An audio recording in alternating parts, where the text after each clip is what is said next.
Karibu Simba. My name is Dora Gwendo. I live in Winnipeg, Manitoba, and I operate a food truck called Simba Safari Grill that serves authentic African cuisine.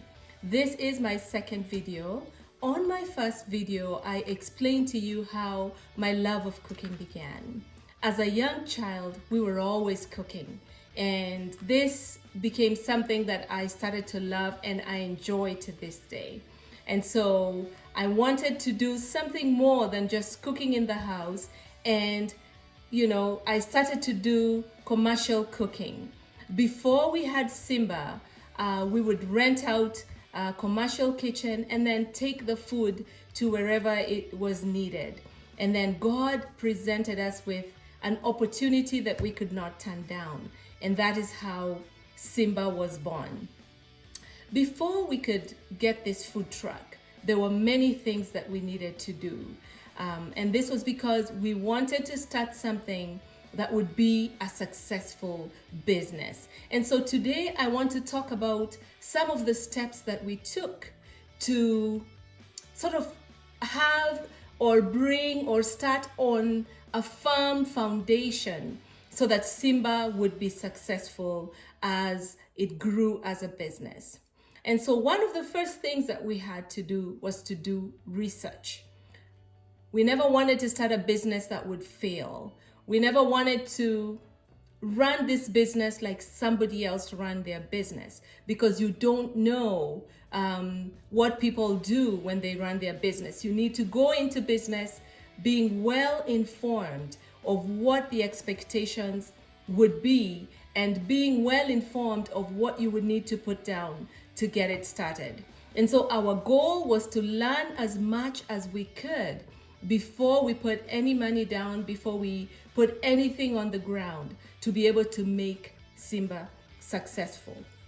And so the first things I did was to go for business training. So I researched to see if there was any training that would be beneficial for me to help me lay a firm foundation to be able to run this business.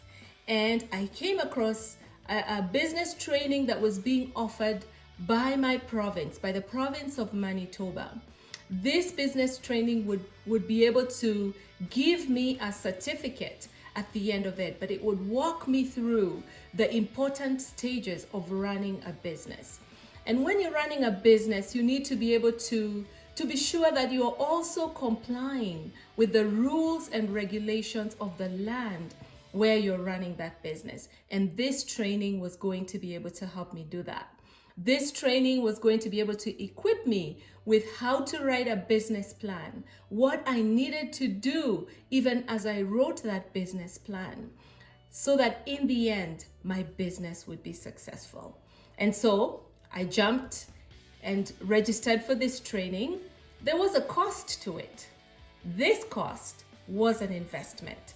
And so it was not an issue for me, because to be able to get a lot out of that, I needed to invest into it. It was a 2-day training program, and it walked us through various things that were very, very important. And I will bring and discuss a few of those things here to be able to help you, to be able to help somebody else if they wanted to set up a business. These points do not necessarily hold only when you want to start a food truck business. They're points that you need to consider anytime you need to start a business, but you have to customize them to the kind of business that you want to start. And because we were starting a food truck, we customized them to be able to get as much information on running a food truck as we needed to have.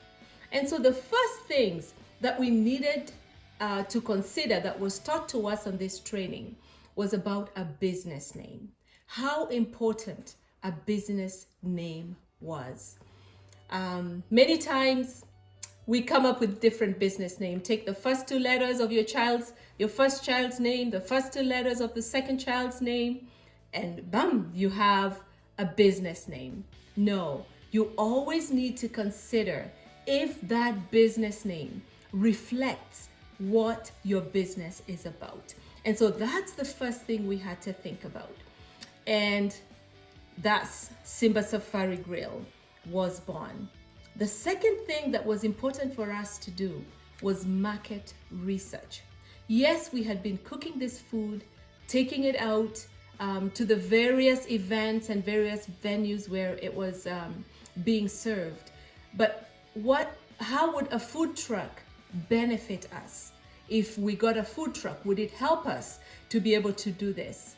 Would it make our service more efficient? Would it make our preparation more efficient? Would it reduce food wastage that we would have? Because sometimes we would cook a lot of food and then take it out to a festival, and the festival was not as busy. Would a food truck help us to be able to save in that aspect? But again, would this food truck fit within the market that we were looking at? Because we were looking at a specific geographical area. Would this food truck fit? Would we be able to make money? Would we be able to appeal to the people that we were serving in this food truck? And so that is the kind of market research that we had to do. We had to look at all these things to make sure that, we were coming up with something that would be beneficial for us. We also had to look at the competition out there. Were there other food trucks out there? And what sort of competition were they going to offer us? Were we going to be able to compete with them? Was our product going to be able to be competitive in this market? Or, were we going to be able to be successful when we put ourselves against the other food trucks? So that was very, very important to look at. It's always very important to study your competition. Look at them, see what they offer, how they offer it, and if you would be able to do something different and do it better, if possible, than they are doing it. The next thing that we needed to look at was financing our business. Are you able to finance this business 100%? Or do you need funding to be able to finance this business? So we put, our numbers down and looked at what we had and looked at what it possibly would cost to build a food truck. This required us to approach, different food truck building companies, and even look at used food trucks to be able to know where exactly we would fit in. And if we were not able to finance this, then how were we going to be able to get funding to be able to bring us to where we wanted to be? And so those are options that you need to look at. And this is one important aspect, again, that we got from this training that we attended. We also had to choose a business structure. Was this going to be a sole proprietorship? Was it going to be a partnership? Was it going to be a corporation? That is a very important aspect of business, because each business structure that you pick has its own advantages and disadvantages. And so we looked at what we wanted. We decided we wanted to come up with a partnership, and that is how we registered our business name, as a partnership. Then the last but not the least of the important things that we picked from this training was what business skills we needed to be able to run this business successfully.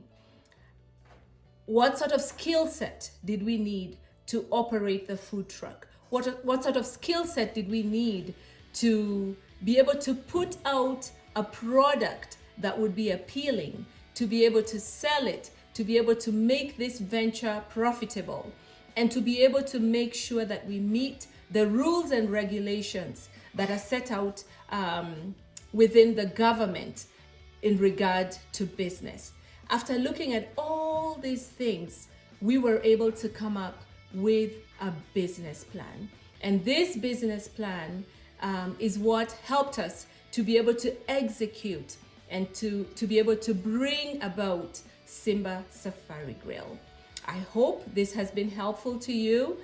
In my third video, I will break this down further and look at them point by point, look at our business plan and see how best to venture and how we did it to be able to make Simba Safari Grill what it is today. If you want more information, please click subscribe and then follow our videos. Follow me on YouTube. See you later. Kwaheri.